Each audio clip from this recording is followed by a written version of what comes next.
दिसतोय परक्याचा फुलाच चेहरासा दिसतोय परक्याचा नसे सुटणार नाजूक गुंता दोष न चरख्याचा फुले मी म्हटले जे होते पाहुणे ते तरी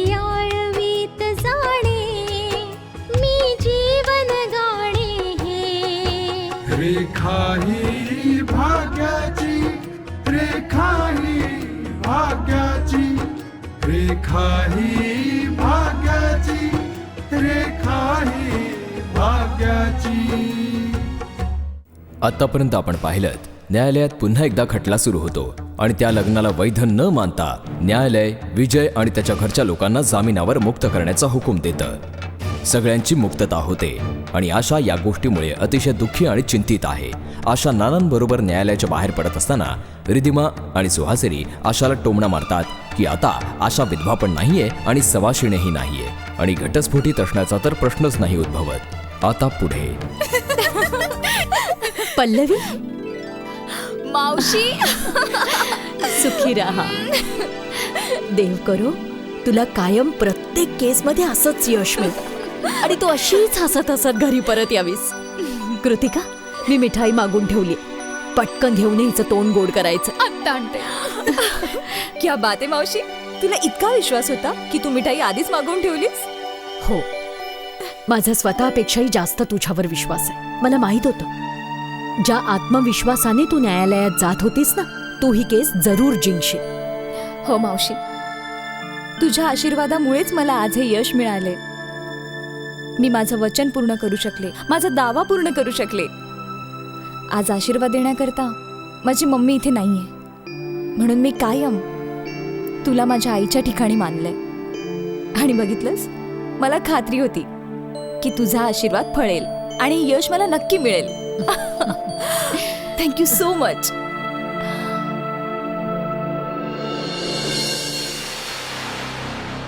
आशाने तिच्या बाजूने आपल्याला जेलमध्ये पाठवण्यात काही कसूर ठेवली नव्हती.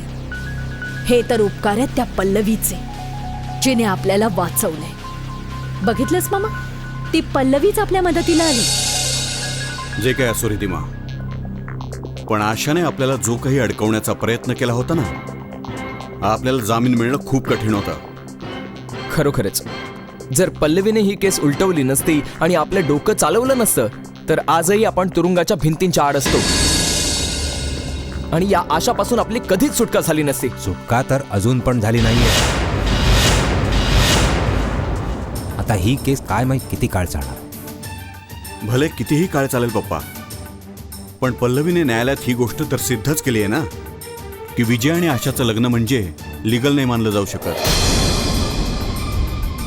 आणि कोर्टानेही ही गोष्ट मान्य केल्यानंतरच आपल्याला जामीन मंजूर केला आहे. खरं बघायला गेलं तर हे लग्न अवैध आहे असं सिद्ध करून पल्लवीने स्वतःच मार्ग शोधला या घरची सून होण्याचा. पण मम्मी, जोवर न्यायालयात ही केस चालेल पल्लवी या घरची सून नाही होऊ शकत आणि माहित नाही किती काळ ही केस चालेल. पल्लवी स्वतःच ही केस लवकरात लवकर संपवून टाकेल. अखेर तिला सुद्धा या घरची सून होण्याची घाई आहेच ना. पल्लवीमुळे आपल्याला कायद्याने जामीन तर मिळाला, पण आपल्या सगळ्यांना अख्ख्या अख्खी रात्र तुरुंगात घालवावी लागली. हा अपमान मी कधीही विसरू शकणार नाही. आयुष्यात पहिल्यांदा मला लॉकअपमध्ये राहावं लागलंय. ती गोष्ट मी आयुष्यभर नाही विसरू शकत. अजिबात नाही विसरू शकत.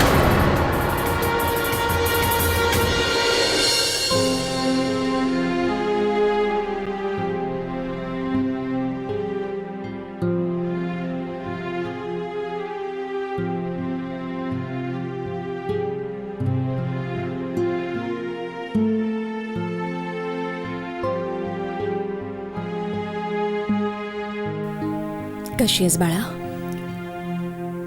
बरी आहे मम्मी. यशाच्या आशेने गेले होते, अपयशी होऊन परत आले. म्हणूनच निराश आहेस? माझी ही हार विसरूही शकत नाहीये ना. न्यायालयाने त्यांना जामीन दिला तर मग काय ही जिंकणं हरण्याची व्याख्या आहे?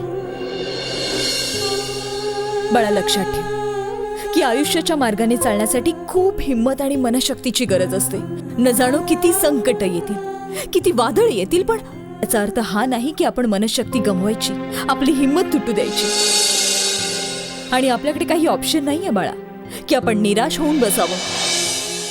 हो बेटा, तू खचून जाता कामा नयेस. बेटा, तुझी ही झालेली हार तू मनाला लावून घेऊ नकोस. उलट आता तू आणखी जोमाने तयारी करायला हवीस ही केस लढण्याची.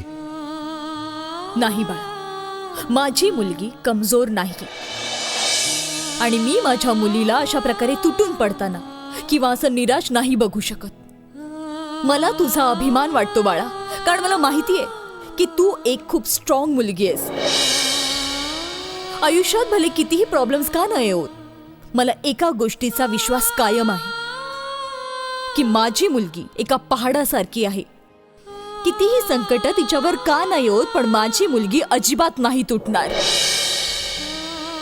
आणि तुझ्या चेहऱ्यावरही अशी निराशा नाही बाळा, नाही. मी हे विसरूच शकत नाहीये मम्मी. मी विचारच केला नव्हता की मी त्यांच्यावर जी कलम लावली होती, पल्लवी ती कलमच बदलून टाकेल. मी हा सगळ्याचा विचार का नाही केला मम्मी? बेटा, सगळ्यात मोठं सत्य तर हे आहे की जर पल्लवीच्या जागी कोणी दुसरा वकील असता ना, तर हा मुद्दा त्याला समजलाच नसता. हे सर्व काही तुझ्यामुळेच झालंय.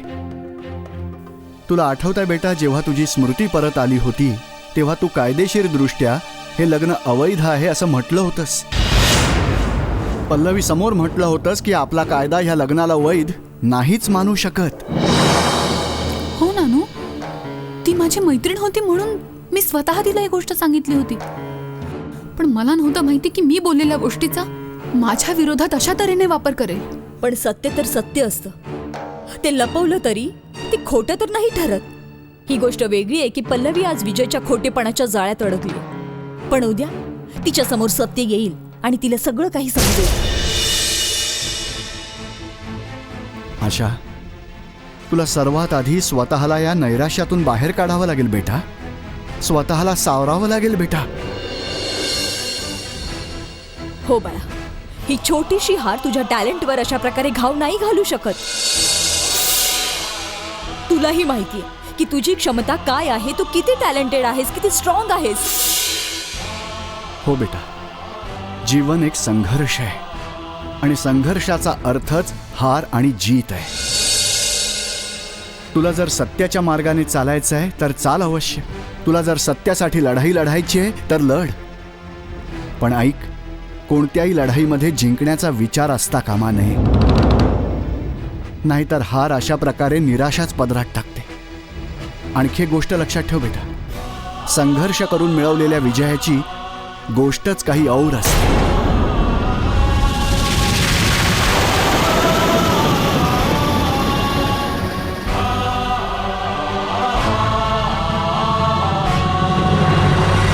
रेखा ही भाग्याची. हाय जान. गोविंद, हद्द झालीये तुझी. I am very upset. अरे अगदी पर्क करून टाकलेस तू तर. ना काही फोन ना काही खबर. जान, तुला तर माहितीये ना की माझ्या बाबतीत काय झालं होतं. माहितीये, तूच तर ऑर्डर दिली होतीस की मी तुला येऊन भेटू नाही शकत. मला तर तुला लॉकअप मध्ये येऊन भेटायचं होतं.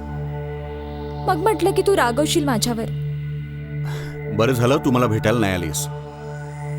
आता बघ ना, मला जामीन मिळालाय आणि मी घरी परत आलोय. असो, ते सगळं सोड. कावेरी, तू कशी आहेस हे मला सांग. विपुल दादा जेलमध्ये गेल्यापासून मी खूप एकटी पडले गोविंद. आणि तुलाही अटक झाल्याची खबर ऐकून तर माझं जीवच जाईल असं वाटलं. अगं, अशा अटकेला मी घाबरत नाही. आता बघ ना, मला अटक झाली आणि मी जामिनावर परत पण आलो. जान, अशा सगळ्या गोष्टींमुळे तू नको काळजी करत जाऊस. मी आहे ना हँडल करायला. सर्व करेन मी. बरं, हे सांग, कधी भेटतोयस? मला तुझ्याशी आणखीही बरंच काही बोलायचंय.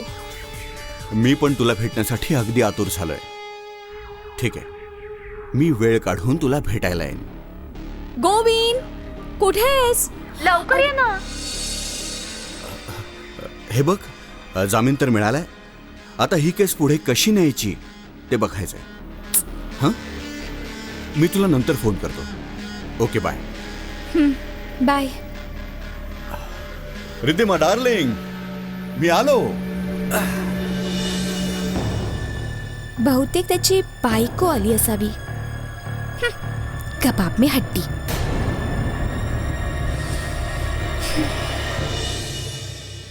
बाबा नमस्कार. आशिष, आशिष, ये बेटा, ये ये ये. नमस्कार बाबा. सुखी राहा बेटा. ये बस बस. आशिष, तू कधी आलास? मी बस आत्ताच आलो. हा घे, चहा घे. थँक्यू. बाबा, आशिष, बेटा मला सांग, आशा कशी आहे? बाबा, तुम्ही समजू शकता की आशालाच किती दुःख झालं असेल. बेटा, दुःख तर आम्हालाही खूप झालं. आणि माझ्या मनाला वारंवार एक गोष्ट टोचते की हे सगळं माझ्या चुकीमुळे तर नाही ना झालं. नाही हो बाबा. मला विसरायचं आहे ते, पण मला असं वाटतं की कदाचित मी बलराज अरोराचं म्हणणं ऐकलं, त्यामुळेच त्यांची आशापासून सुटका झाली. आणि योगायोगाची गोष्ट ही आहे की त्यांना ही सुटका कायदेशीररित्या न्यायालयाकडूनच मिळाली. आत्ता तर जामीनच मिळालाय बाबा. केस अजून संपली नाहीये. आणि आशाचा आधीपासून कायद्यावर विश्वास होता आणि आजही आहे. आणि बाबा, आशाचा हा विश्वास कधीच नाही तुटणार. आणि बेटा, तुटताही कामा नये. आणि तिने निराशही होता कामा नये. ज्या लोकांमध्ये अखेरच्या क्षणापर्यंत लढाईची क्षमता असते, बेटा, विजय त्यांचाच होतो. आणि शिवाय आशा तर सत्यासाठी लढतीये ना. हो आशिष, बाबा अगदी बरोबर बोलताय. महाभारताच्या लढाईमध्येही संपूर्ण सैन्याच्या समोर केवळ 5 पांडव होते. पण ते धर्मासाठी लढत होते, सत्यासाठी लढत होते, म्हणून विजय पांडवांचा झाला. थँक्यू आभा. बाबा, थँक्यू सो मच. मला तर वाटलं होतं की काय माहित, ही केस हरल्यावर तुम्ही आशाच्या बाबतीत काय काय विचार करत असाल. नाही बेटा, आम्ही काही ऋतूंसारखे नाही आहोत की रंग बदलत राहू. मी आशाच्या बाबतीत आजही तोच विचार करतोय जो पूर्वी करत होतो. आता या नावेचं वल्ह आशाच्या हातात द्यायचंय. आता या नावेला पार तीच करू शकेल. पण बाबा, बलराज अरोरा? त्याला उत्तर त्याच पद्धतीने द्यायचं आपण. एक गोष्ट नक्की आहे, ही केस आशाच लढणार आहे. बाबा, तुम्हाला खूप खूप धन्यवाद. चला बाबा, मी निघतो आता. नाना माझी वाट बघत असतील. सुखी. नमस्कार. बाय आबा.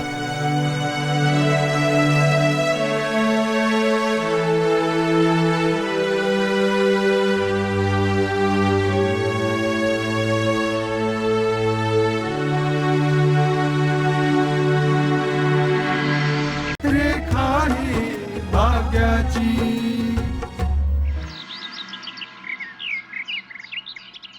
नाना, नाना, आशा कशी आहे? बेटा, कामिनी पण आली होती तिला भेटायला. तिनेही समजावायचा प्रयत्न केला, मीही समजावायचा प्रयत्न केला, पण नाना, अहो हा कसा विपर्यास आहे. सगळ्यांना न्याय मिळवून देणारी आशा आज स्वतःच आपली केस हरली.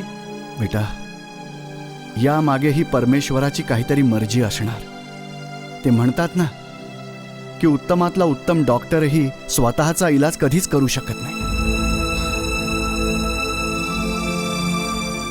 नाना, नाना तुम्हाला माहिती आहे, आशा ही केस हरल्यामुळे शास्त्रीजी किती दुःखी आहेत. मला त्या गोष्टीची कल्पना आहे. माझ्या हरण्यामुळे त्यांचाही आत्मविश्वास कमी झाला असेल. पण त्यांना सांग, वकील बदलण्याचा त्यांना पूर्ण अधिकार आहे. आशा, हे बघ, तू जसा विचार करतेस तशी गोष्ट नाहीये. दुनियाची हीच रीत आहे आशिष दादा. दुनिया फक्त उगवत्या सूर्याला नमस्कार करते.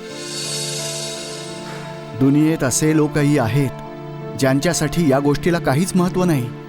हो आशा, शास्त्रीजींचा तेव्हाही तुझ्यावर पूर्ण विश्वास होता आणि आजही तुझ्यावर आहे. मी स्वतः हे ऐकलंय की त्यांना त्यांची केस हरल्यावरही इतकं दुःख झालं नसतं जितकं या जामिनामुळे झालंय. आशा बेटा, शास्त्रीजींनी तुझ्याकडून रोहितची केस काढून घ्यायचा प्रयत्न केला, त्याचं कारण काही वेगळं होतं. नानू, असं काय मोठं कारण होतं? आशा, त्या केसमुळे तुझ्या संसारावर संकट येऊ नये म्हणून शास्त्रीजींनी ती केस काढून घेण्याचा निर्णय घेतला होता. काय? हो बेटा, हेच सत्य आहे. बलराज अरोराने शास्त्रीजींचा विश्वास कमजोर करायचा खूप प्रयत्न केला, पण त्यांचा विश्वास कोणीही कमजोर नाही करू शकला. आणि हो आशा, तो विश्वास अजूनही कायम आहे आणि त्यांची केस अजूनही तूच लढणार आहेस. आणि त्यांना दुःख फक्त याच गोष्टीचं आहे की त्यांनी इतके प्रयत्न करून सुद्धा तुझा संसार टिकू नाही शकला. आशिष दादा, एक सांगू, या केसमध्ये त्यांना जामीन भले मिळाला असेल, पण इतक्या सहजासहजी त्यांना माझ्यापासून सुटका नाही मिळणार. नानू, दुःख तर या गोष्टीच आहे की पल्लवी अजाणतेपणे खूप मोठी चूक करते. काय माहिती या चुकीचा काय परिणाम होणार आहे.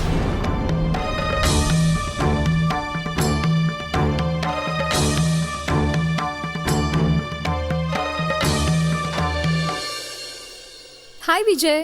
कशी आहेस पल्लवी? मी तर ठीक आहे, तू सांग, तू कसा आहेस? हेही नाही म्हणू शकत ना की तुझ्यापासून दूर राहून एकटा राहून खूप खुश आहे. कारण तुझ्यापासून दूर होऊन तर मी कधी खुश नाही राहू शकत.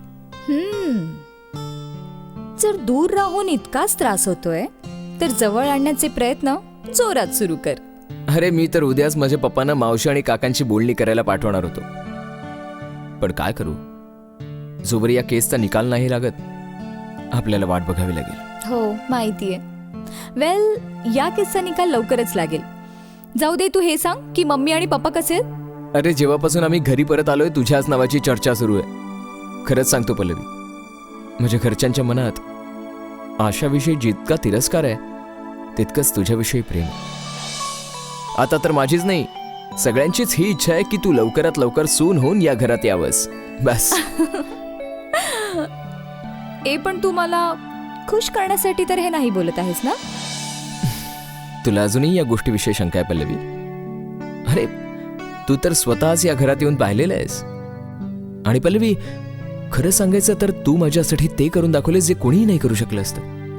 तू माझ्या आयुष्यातली सगळ्यात मोठी समस्या दूर केली आहेस. सगळ्यात मोठी समस्या म्हणजे? हो पल्लवी, मला कायमच या गोष्टीची चिंता वाटायची की आशापासून सुटका कशी करून घेऊ. कारण भाग पाडून का असेना, पण आशाशी माझं लग्न तर झालंय आणि मी लग्नामुळे खूप वैतागलो होतो. पण तू तर कमालच केलीस पल्लवी. म्हणजे अगं, कायद्याच्या दृष्टीने तू या लग्नालाच बेकायदेशीर ठरवलंयस.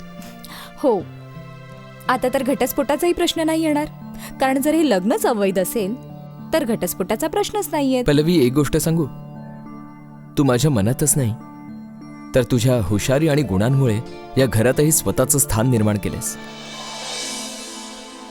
आणि आता तुला या घराची सून होण्यापासून कोणी नाही रोखू शकत.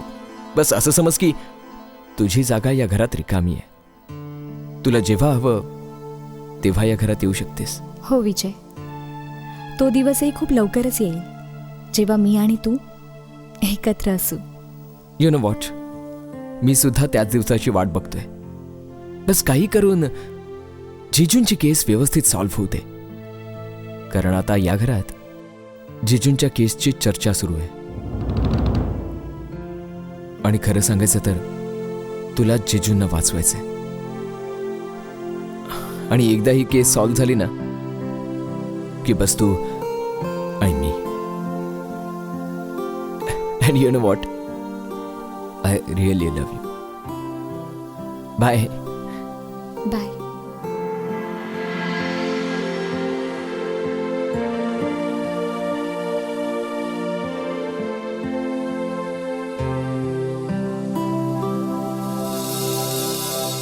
आहे भाग्याची. पप्पा, तुम्ही विचारही नाही करू शकत. आशाचा ही केस हरल्यामुळे कसा तिळपापड झाला असेल, किती संतापलेली असेल ती. तिचा तिळपापड झालेला तर आपण पाहिलाच आहे. पण एक गोष्ट तर मान्य करावीच लागेल की मी जेवढ्या वकिलांशी बोललोय सगळ्यांचं म्हणणं आहे की या केसमध्ये जामीन मिळूच शकत नाही. आणि पल्लवी हा दावा करत होती की ती जामीन मिळवून देणार हे नक्की. तसं बघायला गेलं तर पल्लवीने असंभव गोष्ट संभव करून दाखवली आहे. हो पप्पा. पप्पा, तुम्ही अगदी बरोबर बोलताय. जर दुसरा कोणी वकील असता तर तो आपल्याला जामीन मिळवूनच देऊ शकला नसता. जितका दूरवर पल्लवीने विचार केलाय कदाचित कोणी तसा विचार केलाही नसता. जर कोणी दुसरा वकील असता तर त्याने फक्त न्यायाधीशांसमोर हीच विनंती केली असती की जामीन देण्यात यावा, कारण या केसमध्ये जामीन तर मिळतच नाही. याउलट पल्लवीने तर या केसला वेगळंच वळण दिलंय. मी तर आधीपासूनच सांगत होते की या आशाला उत्तर पल्लवीच असू शकते. मम्मीजी, या केसमध्ये अतिशय वाईट पद्धतीने मार खाल्ल्यानंतर आशाचा ही केस हरल्यामुळे अगदी तिळपापड झाला असेल. आता ती तिच्याकडून पूर्ण प्रयत्न करेल की मला शिक्षा कशी मिळवून द्यायची. तिला जेवढी ताकद लावायची असेल लावू दे. ती एक वकील आहे आणि जोवर गिरीधर शास्त्रींची मर्जी नसेल ती ही केस नाही लढू शकणार. कारण गिरीधर शास्त्रींनी आशाकडून ही केस काढून घेतलेली आहे. आता आशा या केसमध्ये मुळीच काही करू शकणार नाही, फक्त हातावर हात घेऊन बसेल. आशाकडून केस काढून घेतल्यानंतरही तिचा तोरा काही कमी झालेला नाहीये. पप्पा, मला तर या गोष्टीची भीती वाटते की आशा दुसरा कोणता तरी मार्ग शोधून काढेल यांना न्यायालयात गुन्हेगार सिद्ध करण्याचा. अरे तुम्ही काळजी करू नका. जर गिरीधर शास्त्रींनीच हार मानलेली आहे तर आता ही केस नाही उभी राहणार. आणि आशाला या केसमधून बाजूला करण्यासाठी मी गिरीधर शास्त्रींना पैसे दिलेले आहेत. असं समजा की आता ही केस आपली झाली. बलराज अरोडाने शास्त्रीजींना पैसे दिले आणि शास्त्रीजींनी पैसे घेतलेही. क्या बात. शास्त्रीजींचा कायद्यावरून विश्वास उडालाय की मग आपल्या आशावरून. चेहरा बदलल्यानंतर मी तुला पहिल्यांदाच पाहतोय. चेहरा भले बदलला असो, पण आशाच्या शरीरात वाहणारं रक्त तर तुझंच आहे ना. ते तर कोणी नाही ना बदलू शकत. भले तुझ्यात बदल हो किंवा माझ्यात बदल हो.